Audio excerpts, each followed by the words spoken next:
Welcome to the Genius Factory. Enjoy the video. You begin by identifying the key type, smart push button or standard remote, because the case opens differently. Once done, put the key on a clean surface and remove the mechanical key blade. This exposes the seam.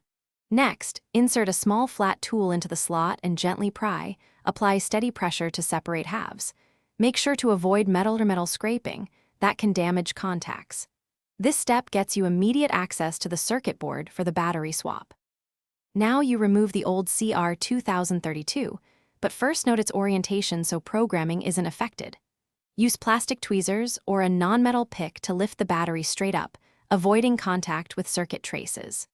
Once out, wipe the battery tray and spring clips with isopropyl on a cotton swab to remove grime. Install the new battery with the same polarity, press it into place, and check that the rubber keypad aligns. These details ensure reliable contact and signal strength. Reassemble by lining the two halves and pressing firmly until they snap. Don't force a misaligned case. Then test the fob from a short distance. Lock, unlock, panic. If the fob fails, make sure the battery is seated correctly and that contacts are clean. Corrosion often stops connectivity. As a troubleshooting tip, if cleaning and correct orientation fail, verify the new CR2032 voltage or reprogram the fob per Nissan steps. This usually resolves lingering issues, so the key works reliably again.